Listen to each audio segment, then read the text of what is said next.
Hey, what's up guys? It's your boy Wrenched. Today I want to be talking a little bit about how you can easily get diamond in Brawlhalla.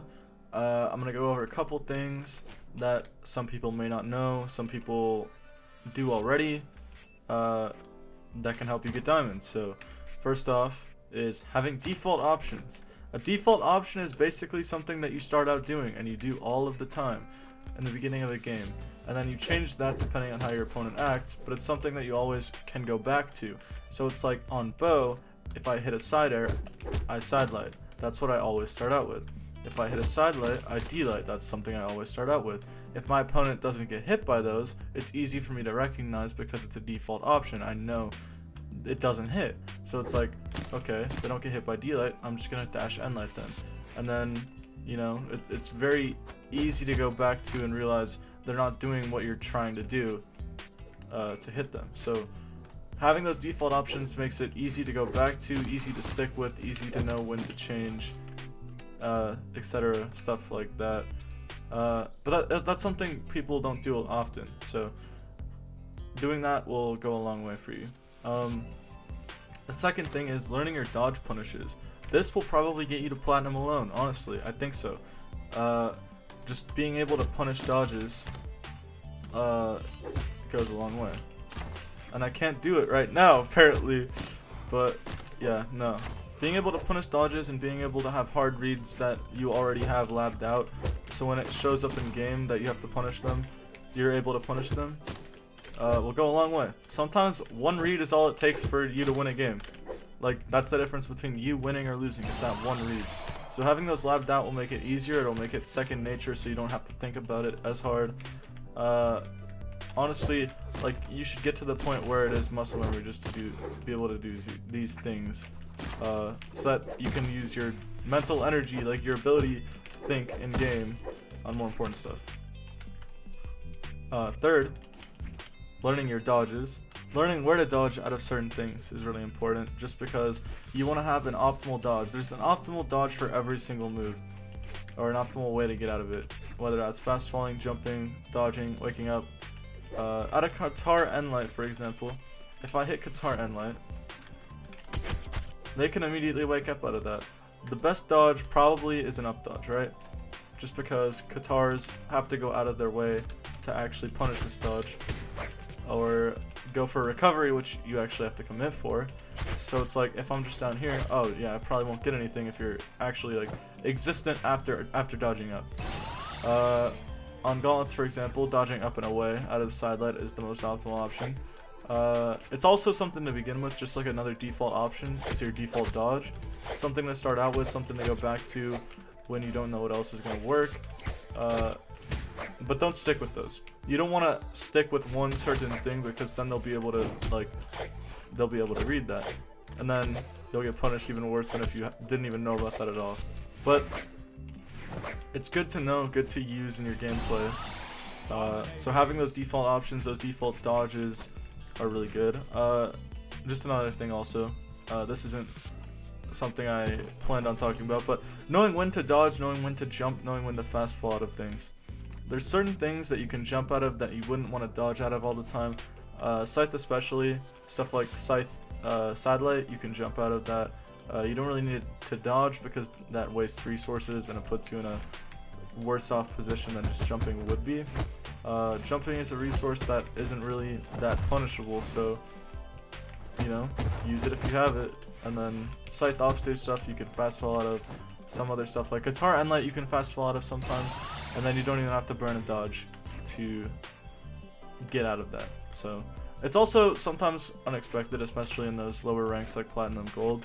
So knowing to do those is going to help you a lot. The fourth thing is going to be movement. Movement is really important because it can set up for hitting certain moves, hitting certain strings, etc. Like stuff like that, or not getting hit by certain things. So just being able to move well, being able to position yourself correctly, can get you a long way. Stuff like, just honestly, I think the best way to learn movement is just to go into training mode and just mess around, and just playing the game a lot.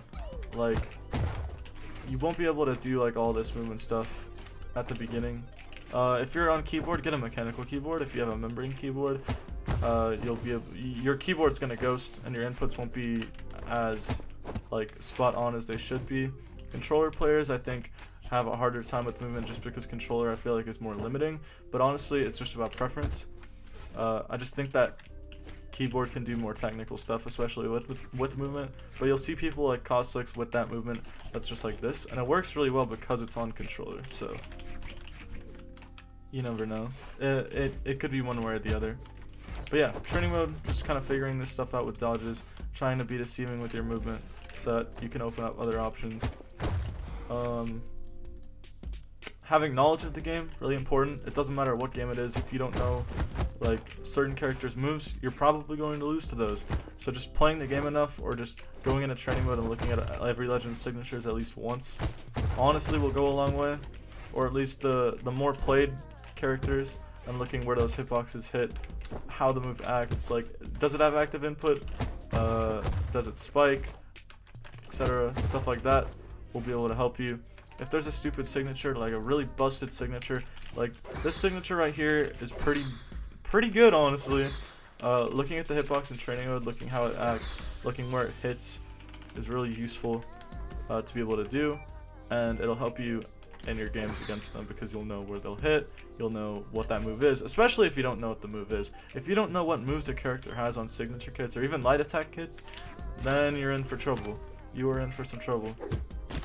And also knowing how each weapon gets their combos, what's the combo starter, what's the kill options, etc. Knowledge of the game, really good. Just knowing the basic mechanics of the game, like air dodging, 3-second cooldown, ground dodging, 1-second cooldown, dashing, back dashing, dash spot dodge, that kind of stuff. Like all the stuff that you can do in this game, pretty much. Just getting knowledge of that. So yeah, that's pretty much as far as knowledge goes. For the fundamentals of the game. The next thing is, there's a lot of people, especially in lower ranks, who can't decide on a main.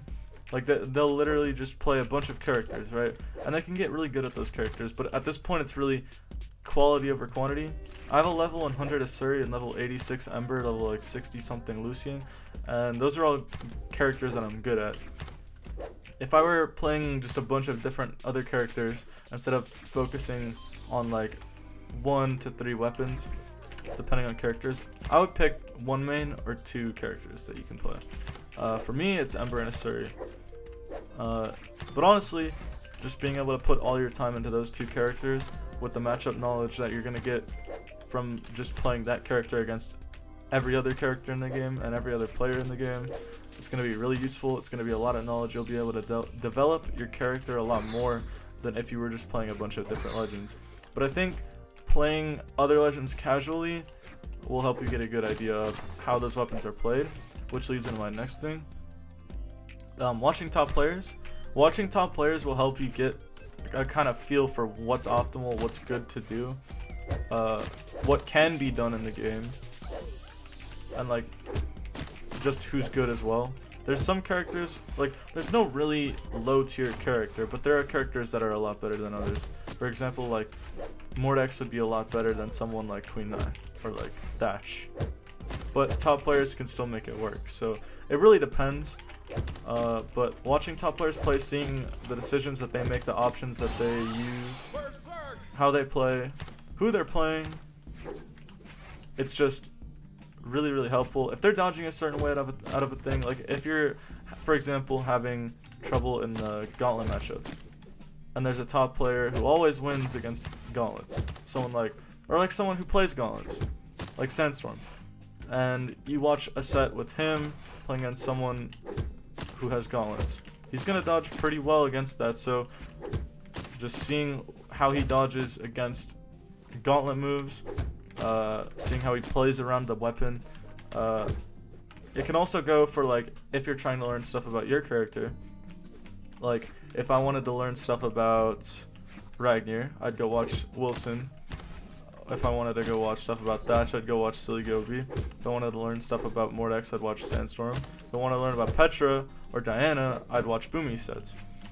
It's just, and they're all on the Brawlhalla YouTube. They're all on the Brawlhalla YouTube. There's so many sets on there, it's not even funny. My advice would be to try to find the most recent stuff. so then it's on the most recent patch and the most recent ability of each player, so that because the meta changes too. Stuff that was optimal like 6 months ago probably isn't optimal anymore because stuff changes. So just being able to find those recent VODs and figure out what they're doing that you can add to your playstyle and take to use and develop is going to be very useful for you.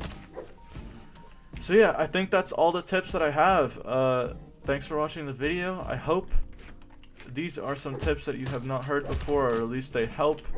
I'm going to be making more videos, like more guides and stuff, because I kind of like these guide type videos.